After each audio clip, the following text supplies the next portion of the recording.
De volta com o seu Minas Esporte, falando de Copa Libertadores da América. O capitão Fábio quer a classificação antecipada para as oitavas de final do torneio. Super importante, o mais rápido possível que a gente tiver a possibilidade de estar classificado, dar uma tranquilidade para que a gente possa trabalhar com mais tranquilidade. E é importante esse jogo dentro de casa para que a gente possa ter essa vitória e essa tranquilidade para depois ter duas partidas difíceis fora de casa, onde a gente pode se tornar um dos melhores aí, primeiro colocado, e isso daí vai ser importante para a sequência do campeonato. Acho que o Cuca vai fazer o que ele acha melhor para aquele momento, tanto dentro do Mineiro como dentro da Libertadores. Alguns jogadores que vêm jogando direto. Ontem a gente viu que se desgastaram bastante, sentiram no final da partida o desgaste. Então o Cuca vai ver quem está sendo bastante citado dentro das partidas para que possa estar com tudo aí dentro dos outros jogos.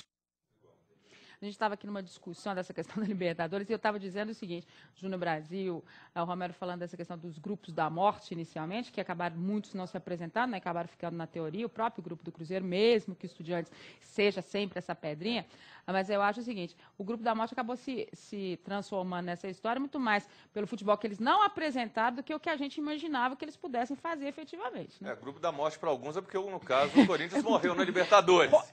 Entrou e já morreu.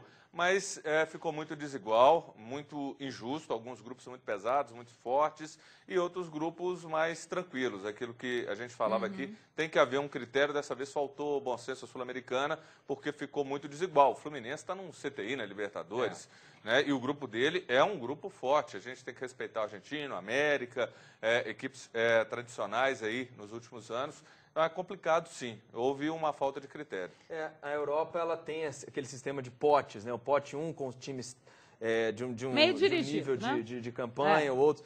Enfim, a Sul-Americana tem que pensar nisso, sim. Esse ano você tem grupos com times bolivianos, peruanos, ou seja, aquele grupo baba, como o grupo do Grêmio, por exemplo, que não traz nenhuma dificuldade ao Grêmio, e o grupo do Fluminense com a América do México, Nacional do Uruguai, Argentino Júnior, o Peñarol, o LDU, o Independiente e o Godoy Cruz da Argentina. E várias decepções. Ou seja, o Independiente é uma delas, né? Perdeu para o Godoy Cruz em casa, 3-1, está na lanterna do grupo, Peñarol ganhou da LDU, mas está um grupo totalmente embolado.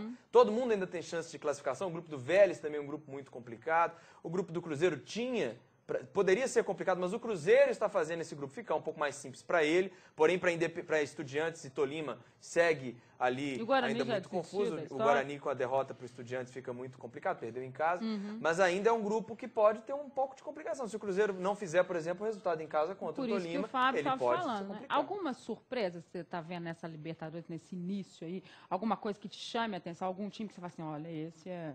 Não. Eu não vi ninguém, não, eu também ainda não vi, não. Tem surpresas negativas, né? O Santos e o Fluminense. O Fluminense, atual campeão brasileiro, mas o Júnior Brasil destacou muito bem. Além do Fluminense não estar jogando a bola que se esperava, pelos jogadores que tem, o grupo dele também é bem difícil, é barra pesada mesmo. Agora, o importante é destacar que o Cruzeiro está aí a poucos passos aí, né, de garantir logo a classificação. Nós até conversávamos aqui antes que 10 pontos é um número que historicamente garante o time na segunda fase.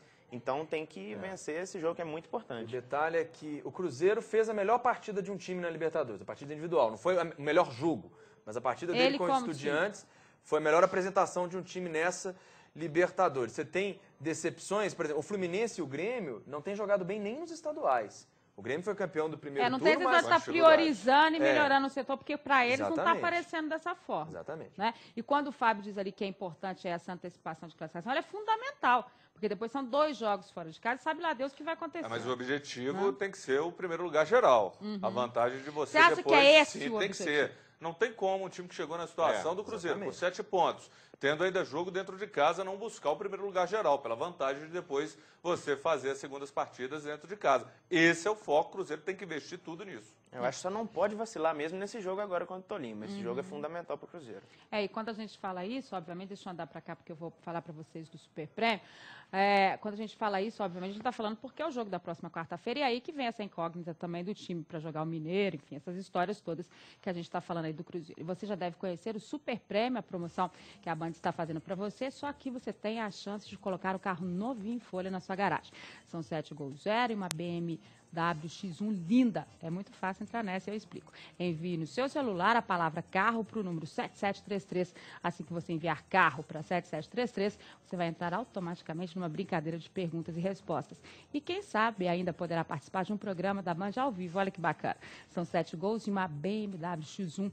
Você vai ficar fora dessa? Quem sabe o carro novo que você tanto espera não está aqui no Super Prêmio. 7 gols e uma BMW. Envie carro para 7733 e participe. Falando então do Super Prêmio, e agora a gente vai voltar a falar do Atlético e a gente vai conversar com o Maluf, porque na verdade está se procurando aí um substituto Tardelli, enfim. Mas será que tem algum nome? E não tem nada, nós não vamos falar em possíveis nomes, né? Cada um de vocês são conhecedores de futebol e cada um tem um nome. E cada vez que a gente fala, dificulta, né? Então, a gente não vai falar, mas com certeza vamos repor a saída do Tardelli. Eu acho que o sucesso da contratação é você não falar nada, né?